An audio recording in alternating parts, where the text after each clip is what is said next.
Olá, saudações, salute a tutti, sejam bem-vindas, sejam bem-vindos.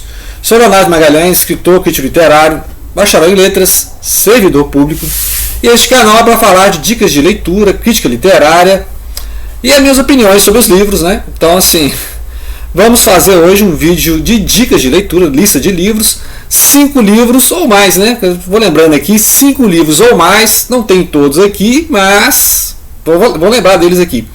5 livros ou mais que você começa a ler e não consegue parar, né? Livros assim que você passa a noite lendo. Então já aconteceu comigo de começar a ler um livro e enquanto eu não terminei eu não sosseguei, né? Então assim, tem livro, claro, que você fica um mês lendo, né? Montanha Mágica, fiquei mais de 3 meses lendo Os Miseráveis do Victor Hugo, né?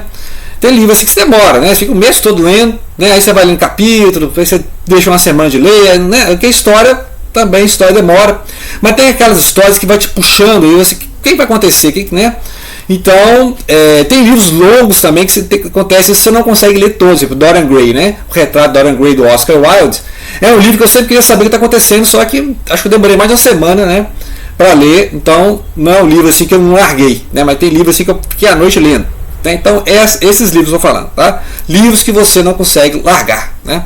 Muito bem, então um deles é o Animal Farm, né, ou A Fazenda dos Animais, a Revolução dos Bichos, que é uma fábula, né, uma fábula assim, pós-moderna, podemos dizer moderna, pós-moderna, do George Orwell, o Orwell que escreveu também em 1984, né, que tem lá a questão da revolução, a revolução que acabou gerando um governo mais opressor do que antes, né.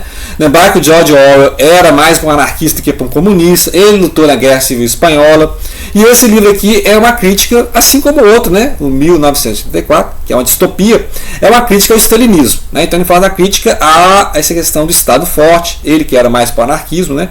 Era um socialista, então é a crítica de esquerda à esquerda, né? Então eu fico vendo grupos de direita usando o Orwell, mas o Orwell não era de direita, né, gente? O Orwell ele era uma esquerda democrática, né, um anarquismo, porque ele achava que um Estado forte não ia abolir o Estado, né, e realmente aconteceu isso, ele estava certo, né? Quando você cria um Estado forte, né, um socialismo estatal, né, um capitalismo de Estado, o Estado não vai embora, inclusive ele se fortalece, né, e vira uma classe, a nomenclatura que aconteceu lá na União Soviética, né, formou a outra classe, tiraram os burgueses e criou outra classe de gerentes do sistema, né. Então o Animal Farm é uma fábula em que os animais fazem uma revolução, né, os animais expulsam os humanos, os fazendeiros, e aí acontece que eles são traídos para os porcos, né, os porcos, os pigs, né, os porcos tomam conta, né? Eles começam a ficar mais igual do que o outro, né? Então a ideia de igualdade social dos animais, todo mundo tem a sua posição, né? E aí alguns começam a trabalhar mais, o cavalo começa a trabalhar mais, então os porcos começam a explorar os outros animais, né? E começam a treinar os cachorros, os cães, para poder ficar tipo a guarda deles, o exército deles, né? E aí acaba reproduzindo então a desigualdade social em que os porcos mandam e os cães formam a guarda especial dos porcos, perseguindo os animais, né? Então essa é a crítica. E tem a revolta dos próprios porcos, né? Igual tem as várias linhas do comunismo, né? Você tinha as várias linhas lá, o trotskismo, o maoísmo, stalinismo, né? Então tem essas várias linhas, então ele faz uma crítica a esse, ele faz uma crítica ao socialismo real, né?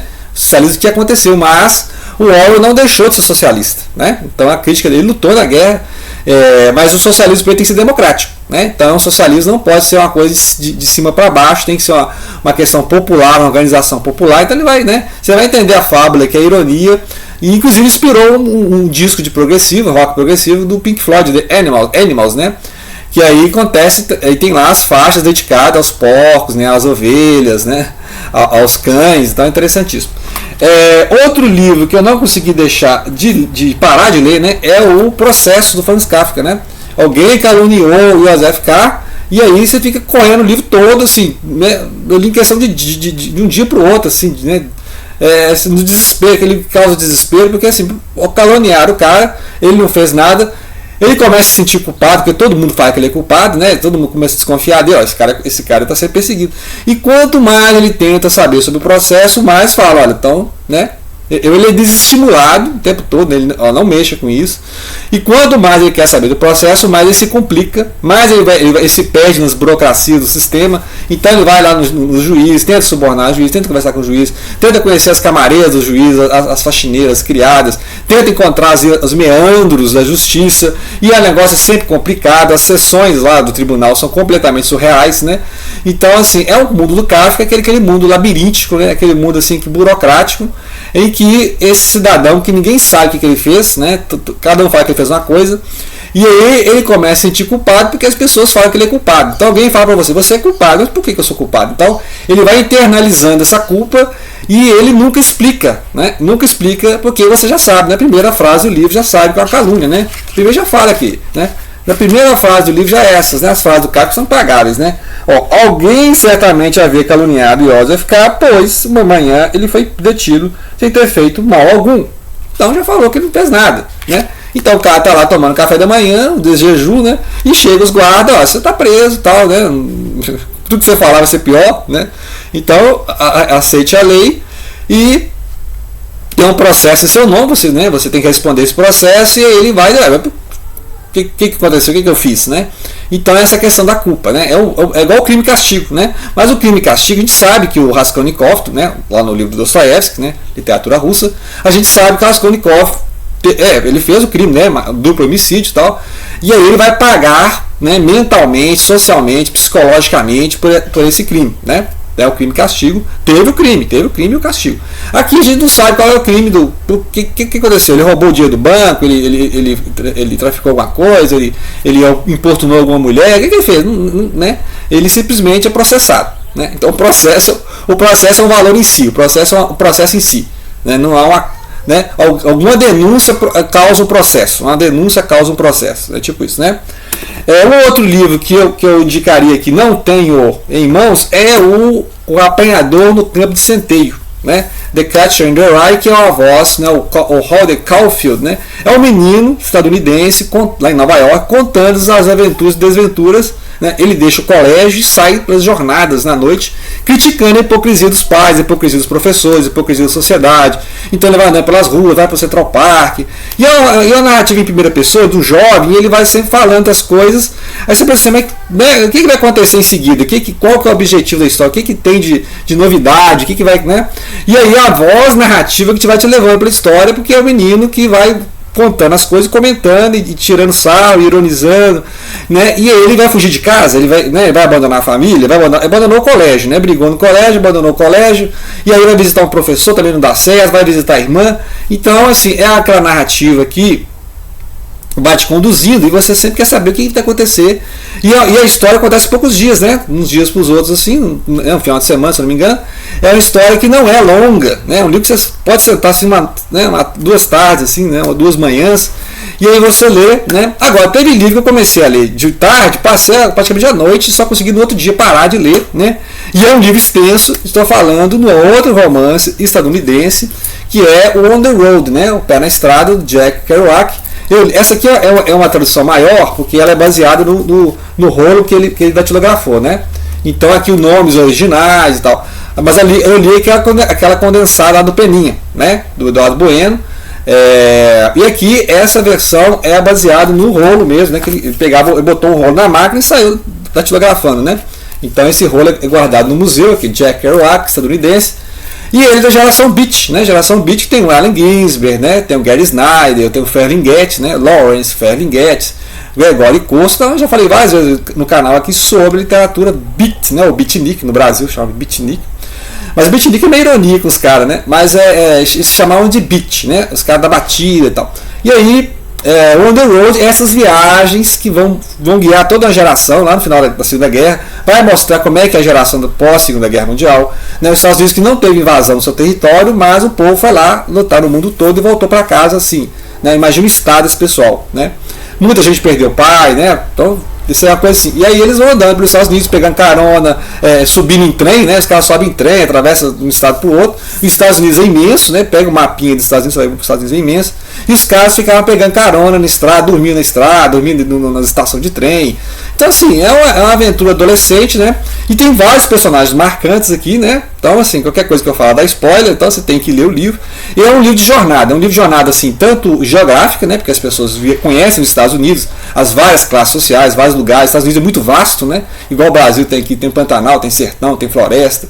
Então lá a mesma coisa, né? Então você tem assim as diferenças dos estados, né? Que os Estados Unidos na verdade é um país, né? São vários estados, né? E cada um tem suas constituições, suas leis, né? Então é interessante, a povoação de cada estado é diferente, a costa leste, a costa oeste, né? Então vai mostrar essa diferença dos próprios Estados Unidos, né? Essa coxa de retalho que a gente chama de Estados Unidos, e aí a figura do narrador é fantástica. Uma continuação desse livro é os Vagabundos Iluminados, né? O Dharma Bums, que aí vai contar também das jornadas espirituais, né, inclusive com um personagem aqui do Gary Snyder, que é aquele budista, né, a descoberta do budismo, a questão da contracultura, a questão dessas espiritualidades orientais que estavam entrando na cultura, né, e o Zen budismo, né, então todas essas questões espirituais, aquela época da contracultura, dos hippies, né. Então é interessante, aí, os anos 50 e 60 é uma continuação, né, então assim, foi escrito pouco depois, você pode ler separadamente, né, eu li separadamente. Mas On the Road eu lembro que eu fiquei madrugada lendo, né? Não conseguia parar de ler, assim, é um êxtase ler esse livro, né? Já li umas 3 vezes, devo ler de novo. Esse livro também li umas 3 vezes, né? Então, assim, é um conjunto, é parte 1 e parte 2, né? Muito bem, então outro livro que eu vou indicar, acho que não sei quantos livros eu já falei aqui, outro livro que eu vou indicar é não só aqui o Papéis Avulsos do Machado de Assis, mas o Conto Alienista, que também é um livro assim, que eu li de uma vez só, né? Eu estava lá no 2º grau, né? O ensino médio, lá nos anos 90. E eu lembro que eu peguei o Alienista, nem essa edição não, a edição só Alienista, né, o Alienista sozinho. E é um livro que é um conto, novela, que eu li de uma vez só. Né, peguei assim, que doideira é essa? É o cara que monta lá, né, o alienista, um médico, né, um cara todo científico, ele monta um local lá para a Casa Verde para poder cuidar dos loucos da cidade. Né. Então é interessante porque no final você vai descobrir que o louco é ele.